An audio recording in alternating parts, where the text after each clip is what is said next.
ज्ञान इतना महत्वपूर्ण है। आज हमने उस ज्ञान की महत्ता को केवल नौकरी तक, अपने व्यवसाय तक सीमित कर लिया, डिग्री तक सीमित कर लिया, अपने तमगे तक सीमित कर लिया है।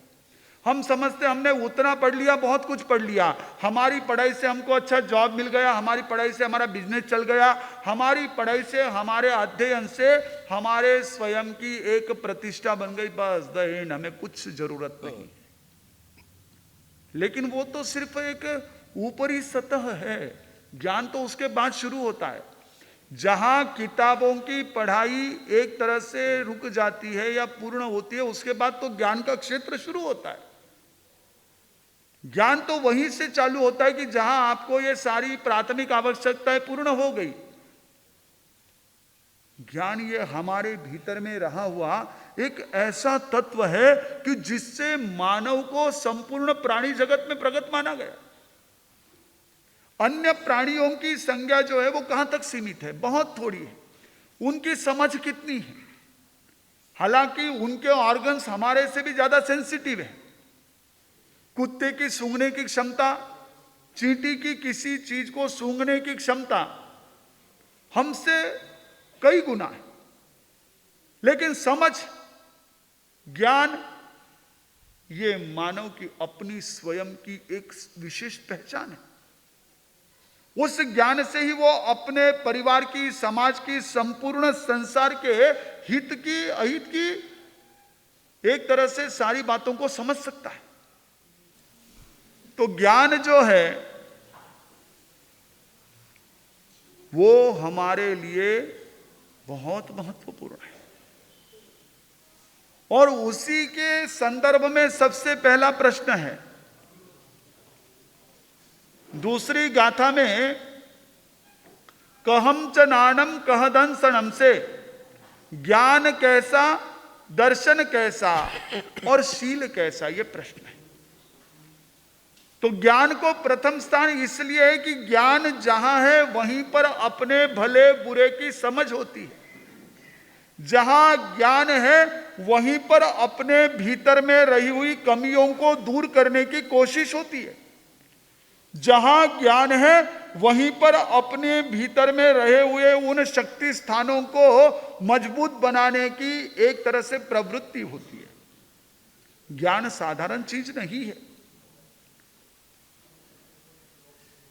आप देखते हो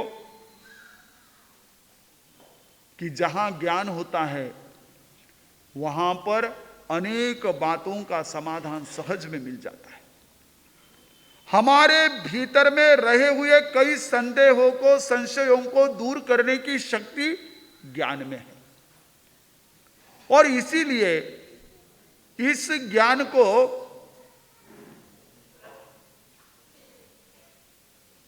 परमात्मा के संदर्भ में पूछा जा रहा है कि उनका ज्ञान कैसा है। यानी आप जान लीजिए, अगर हमें किसी को जानना है तो कैसे जानना है? उसके गुणों से जानना है। जैसे कहते ना, पुराने लोग कहा करते थे, जात न पूछो साधु की, पूछ लीजिए ज्ञान, मोल करो तलवार का, पड़ी रहने दो म्यान। म्यान हीरे की है या सोने की है, उस पर मखमल लपेटा हुआ है या वह किसी प्रकार से डिजाइन की हुई है, उस पर कोई नक्काशी की हुई है, म्यान का कोई मूल्य नहीं। मूल्य तो उसके अंदर रहने वाली तलवार का है। वैसे ही कोई भी व्यक्ति हो, उसकी जाति पूछने से पहले, उसकी जाति पूछने की बजाय हमें उसके भीतर में रहे हुए उस सद्गुण को जानना चाहिए। लेकिन हमारी थे कठारा है, कई करो, किराकूण, और ये बाप रे पूछो मत। गुरुदेव के समय में हमारे साथ में एक श्रावक जी हुआ करते थे, बुजुर्ग श्रावक थे, बहुत सेवा करते थे। यानी आखिरी के करीब करीब 1.5-2 वर्ष उन्होंने आइंडिल किया। उनकी विशेषता ये थी, मैं अपने बचपन से 75 से उनको देखता था और करीब करीब गुरुदेव के समय तक वो रहे।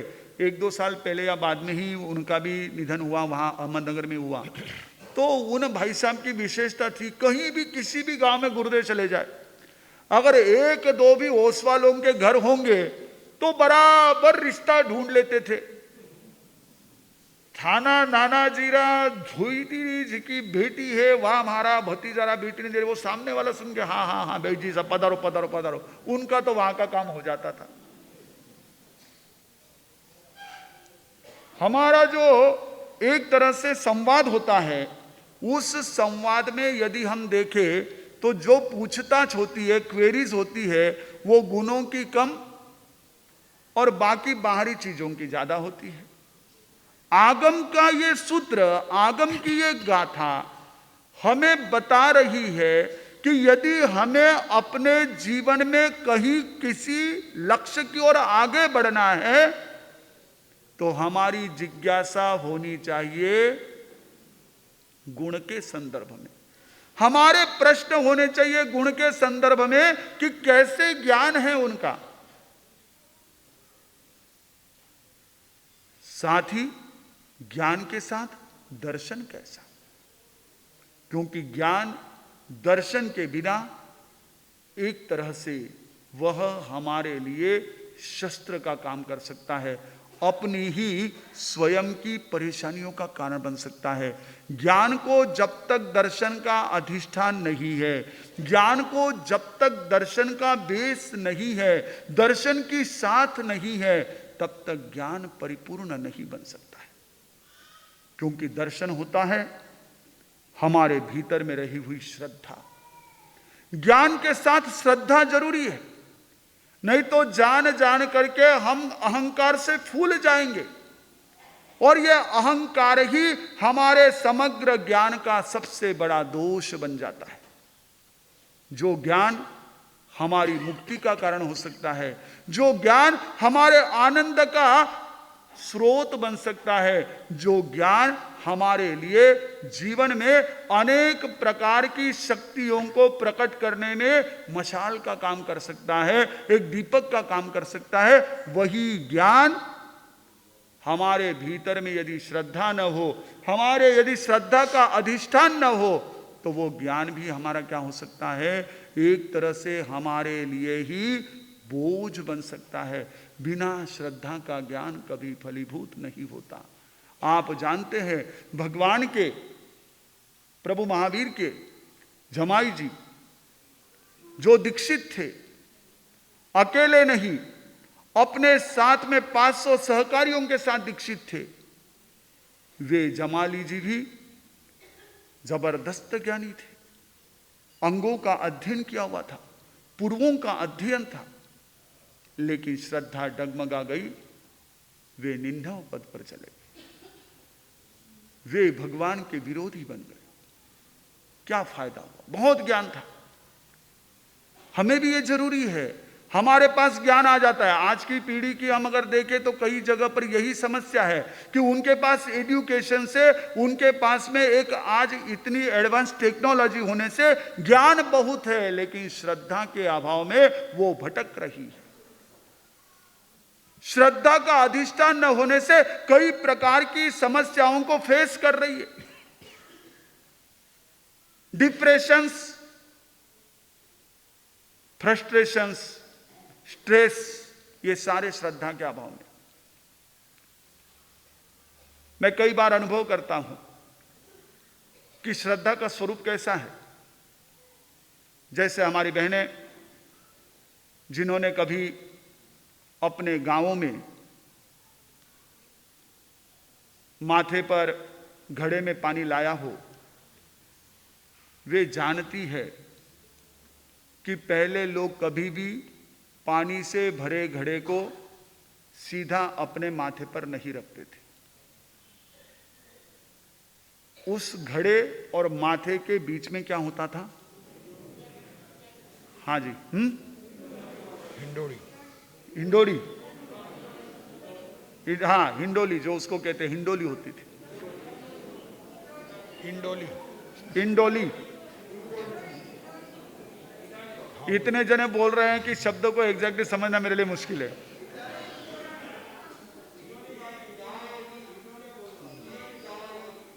इडाली, इडोली इडोली इंडाली, ठीक है, जो भी हो, पगड़ी जैसी होती थी, चलो ठीक है। छोटी पगड़ी। बहनों की पगड़ी, हमारे बंधु लोग तो पगड़ी माथे पर रख लिए तो बस हो गए, बस पूरा काम हो गया। लेकिन बहने के तो माथे पर वो होती थी, क्यों होती थी? पुराने लोग कहा करते थे कि उसका फायदा ये होता था कि उस घड़े का जो वजन है, उस घड़े का जो बोझ है, उस घड़े का जो एक तरह से आघात है, वो आघात हमारे माथे को नुकसान ना पहुंचाए। और दूसरा, अगर उसके ऊपर घड़ा रखा हुआ हो तो घड़े का बैलेंस एक्यूरेट होता था, फिर कोई उसके लिए दूसरा आपको आधार देने की जरूरत नहीं होती थी। श्रद्धा उसी तरह, हालांकि घड़े का पानी का बोझ पहले ही इतना है और उसमें इस कपड़े का बोझ क्यों, लेकिन वो बोझ नहीं, वो तो उस घड़े को एक तरह से स्थिर रखने वाला और उस घड़े के आघात से हमें सुरक्षित रखने वाला होता है। श्रद्धा यही काम करती है। श्रद्धा का काम इतना ही है कि हमारे जो माथे पर अनेक प्रकार के बोझ है, उन बोझ के आघातों से हमारी शक्तियां कहीं किसी तरह से कमजोर ना पड़ जाए, वे शक्तियां हमारी जो है आहत ना हो। इसलिए ये श्रद्धा का आलंबन जरूरी है, ये श्रद्धा की लेयर जरूरी है। ये श्रद्धा एक लेयर दे देती है, ये श्रद्धा हमारे लिए एक रक्षा कवच बना देती है। तो श्रद्धा होती है दर्शन का एक स्वरूप, जो हमारे गुरुओं के प्रति, हमारे परमात्मा के प्रति, हमारे बड़ों के प्रति हमारी आस्था होती है। वो आस्था हमें किसी भी परिस्थिति में अपने आप को विचलित होने से बचा लेती है। दर्शन का दूसरा रूप है सत्ता का स्वीकार, क्योंकि ज्ञान ये विशेष को ग्रहण करने वाला और दर्शन ये सामान्य को ग्रहण करने वाला। सामान्य यानी सत्ता का स्वीकार, अस्तित्व का स्वीकार, जो है उसे स्वीकार करना सीखे। आज हम स्थितियों को अपने अनुरूप बनाना चाहते हैं। स्थितियों को स्वीकार करने की हमारी क्षमताएं कम हो रही है। आज यदि परिवारों में कहीं पर आपस में टकराहट हो रही है, इवन पति पत्नी में भी अगर टकराहट है, तो किसी की सत्ता को स्वीकार करने का किसी का भी मानस नहीं है। कोई किसी की सत्ता को स्वीकार नहीं करता है। दर्शन यानी सत्ता को स्वीकार, जो है उसे स्वीकार करो। उस सत्ता को स्वीकार करने वाला, देखिए उसका ज्ञान जो है वो ज्ञान अत्यंत तेजोमय होता है। वो ज्ञान उससे स्वयं और समस्त संसार को एक तरह का ऐसा प्रकाश देता है, एक तरह का ऐसा मार्ग प्रदान करता है कि जिससे वह शाश्वत सुख की प्राप्ति कर सकता है। तो ज्ञान के साथ दर्शन जरूरी है। दर्शन होता है अस्तित्व को स्वीकार करना, दर्शन होता है नित्य तत्व को स्वीकार करना, क्योंकि ज्ञान निरंतर चेंज होने वाली पर्याय को स्वीकार करता है। ज्ञान अपडेट है, ज्ञान जो है वो अपडेशन है। लेकिन अपडेट क्या होता है? अपडेट क्या होता है ये तो जानते हैं आप। अपडेट होना बराबर है, लेकिन अपडेट कौन होता है? जो है वो तो अपडेट होगा, जो है ही नहीं वो क्या अपडेट होगा? अगर आपके पास मोबाइल है ही नहीं तो अपडेट क्या होगा? आपके पास कंप्यूटर है नहीं, अपडेट क्या होगा? अपग्रेडिंग, अपडेटिंग तो जो है उसका होगा। ज्ञान अपडेटिंग है और दर्शन उसका होना है, उसका निरंतर होना है। जो है वो दर्शन है और जो डेवलपमेंट है वो ज्ञान है। जब तक आप रॉ मटेरियल को एक्सेप्ट नहीं करोगे, आप बनाओगे क्या? रॉ मटेरियल को स्वीकार करने वाला, उसको जानने वाला, उसको ग्रहण करने वाला, ये दर्शन है। और दर्शन ही ज्ञान को एक तरह से मजबूती देता है। दर्शन ही ज्ञान को वह एक प्रकार की जबरदस्त ब्राइटनेस देता है। तो ज्ञान, दर्शन और उसके बाद शीलम, उनका शील कैसा? शील शब्द जो है ये हमारे संस्कृत भाषा का विशेष शब्द है। एक शब्द आपने कभी सुना होगा, समानशील व्यसनेषु सख्यम। जैसे कोई चाय पीने वाला है, वो चाय पीने वाले को देख करके खुश हो जाता है कि चलो एक जोड़ीदार मिल गया। कोई तम्बाकू खाने वाला है, कोई जर्दा खाने वाला है, कोई स्मोकिंग वाला है। व्यसन अगर एक जैसे है तो एक दूसरे को देख करके क्या होते हैं, बस अब तो अपनी महफिल जमेगी, रंग जमेगा, इनको लगता है। ये जिनका व्यसन एक जैसा हो वो कई एक दूसरे को जानते भी नहीं होंगे तो बराबर चिपक जाते हैं। और समानशील, जिनका स्वभाव एक जैसा हो। और व्यसन का एक दूसरा अर्थ दुख भी होता है, जैसे साड़ू भाई भी आपस में बहुत दोस्त हो जाते हैं। यानी लोग कहते हैं, हमें नहीं पता, लोग कहते हैं सम दुखी होते हैं इसलिए दोनों एक दूसरे के करीब होते हैं। अब ये लोगों को पता भाई, अपने को नहीं पता। लोग कहते हैं, हम सुनते हैं तो कभी कभार ऐसे प्रसंगवश हमारे मुंह से निकल जाता है, अगर किसी को बुरा लगे तो मैं क्षमा याचना कर लेता हूँ, संवत्सरी अभी अभी तो बीती है, चलता है। बिलेटेड आप 4 महीने तक जन्मदिन मनाते हो, बिलेटेड खमत खाना तो चलेगा ही। लेकिन सुना है मैंने, ये दोनों का आपस में इसलिए जुड़ता है कि दोनों एक ही प्रकार की स्थितियों से गुजर रहे हैं, तो दोनों का आपस में ट्यूनिंग बहुत होता है।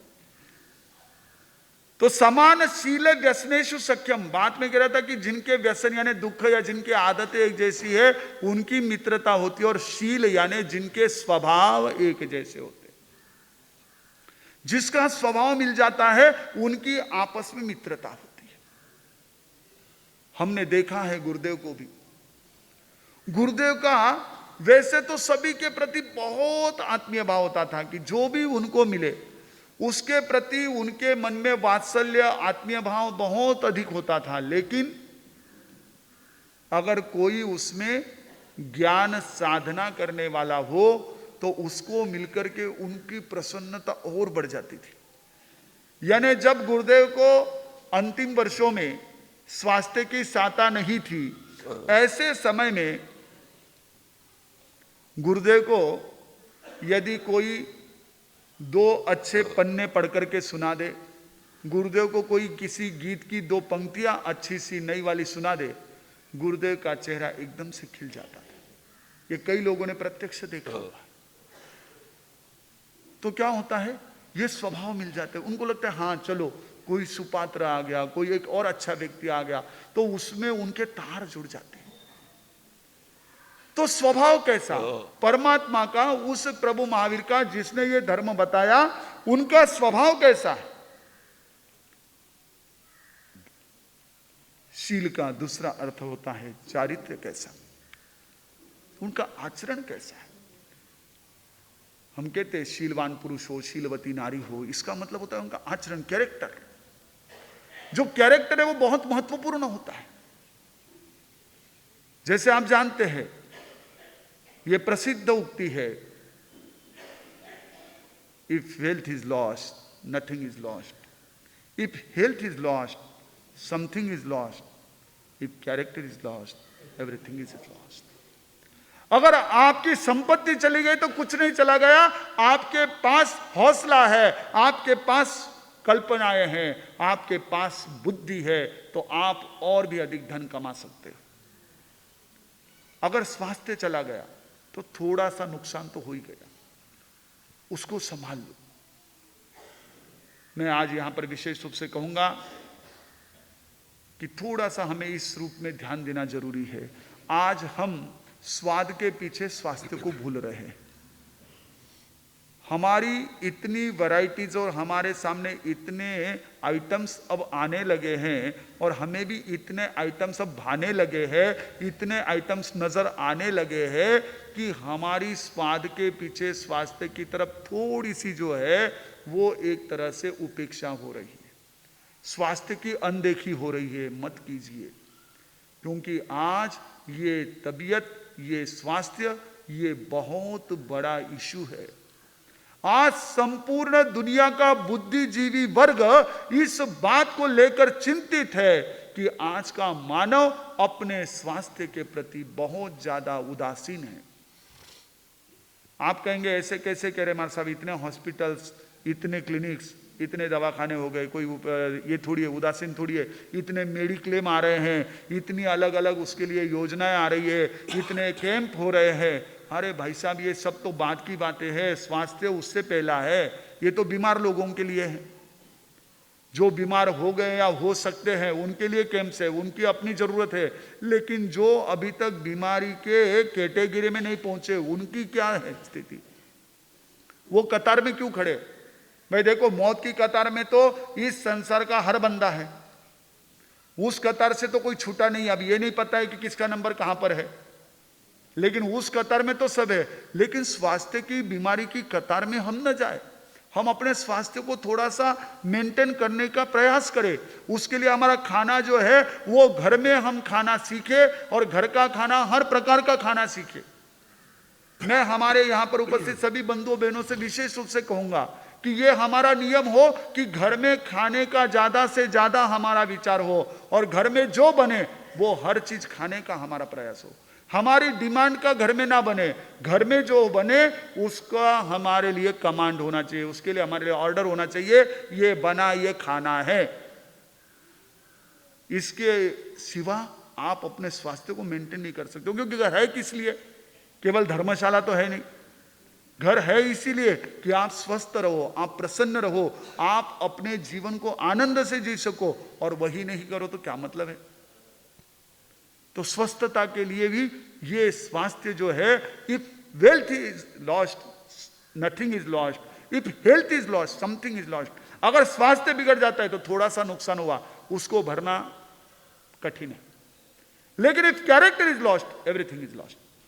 अगर आपका चारित्र्य नष्ट हो जाता है तो कितना भी कुछ आपके पास हो कोई मायने नहीं रखता है। अब आज की तारीख में ये बात अलग है कि लोगों की स्मृतियां काफी जो है ना, एक तरह से कमजोर होने से उसमें भी आदमी धीरे धीरे से बराबर वापस अपने मूल इसमें आने का प्रयास करता है। लेकिन यदि हम वास्तव में आत्म साक्षी रख करके कहे तो जिसका चारित्र्य चला गया है उसकी कोई चीज कहीं किसी प्रकार से महत्व की नहीं रहती है। ये चारित्र्य, ये आचरण उस परमात्मा का कैसा है वो पूछ रहे हैं अन्य तीर्थिक, क्योंकि उनका ज्ञान तो है, दर्शन तो है, लेकिन आचरण भी कैसा है वो भी तो मालूम हो। सिर्फ बहुत ज्ञानी है इसलिए हम केवल उनके पीछे लग जाए, और आचरण यदि शून्य है तो हमारे जीवन में कभी भी किसी प्रकार से सद्गुणों का प्रकटीकरण हो नहीं सकता है। हमें यह समझना जरूरी है। आज हमारे लोग थोड़ी सी कोई अच्छी बात कह देता है, जरा सी कोई अलग बात कह देता है तो सोचते ओ घना ज्ञानी है, भागने लग जाते, दौड़ने लग जाते। लेकिन हम ये नहीं समझते कि उसके साथ आचरण क्या है वो भी तो देखो। चारित्र भी तो हमारे वहां महत्वपूर्ण है। पुच्छ सुनम में परमात्मा का चारित्र पूछा गया है और हम उसी की ओर दुर्लक्ष्य करें। थोड़ा सा हमारे अपने स्वयं की सोच को हमें डेवलप करना होगा। चारित्र यानी शील यानी स्वभाव, शील यानी चरित्र, शील यानी व्यवहार। जिसका शील, जिसका स्वभाव, जिसका चारित्र, जिसका व्यवहार क्या है ये पूछा जा रहा है गणधरों से, अन्य तीर्थिकों द्वारा। बहुत महत्वपूर्ण है, हम भी ये ध्यान रखें। कहीं भी अगर मिले तो हमारी बात जो है वो कैसी होनी चाहिए, कहीं ना कहीं गुणों से संबंधित होनी चाहिए। अगर हम अच्छाइयों को, सद्गुणों को पसंद करना, सद्गुणों को जुड़ना सीखेंगे तो निश्चित रूप से हमारे भीतर में सद्गुणों का प्रकटीकरण हो सकता है। जैसी ये गाथा है इसका सुंदर भावानुवाद। ज्ञात नंदन वीर का कैसा सुलक्षण, कैसा विलक्षण ज्ञान था, और दर्शनशील कैसा शुद्ध था, असमान था। आप भगवन जानते हैं, ठीक ठीक बताइए। जो सुना निश्चय किया वह मर्म सब समझाइए। जो सुना निश्चय किया वह मर्म सब समझाइए। इन्हीं भावों के साथ एक साथ प्रेम से बोले जय आनंद आनंद गाए जा, जय आनंद आनंद गाए जा। चरणों में शीश झुकाए जा, चरणों में शीश झुका। जय आनंद आनंद गाए जा। जय आनंद आनंद गाए जा। आचार्य भगवंत की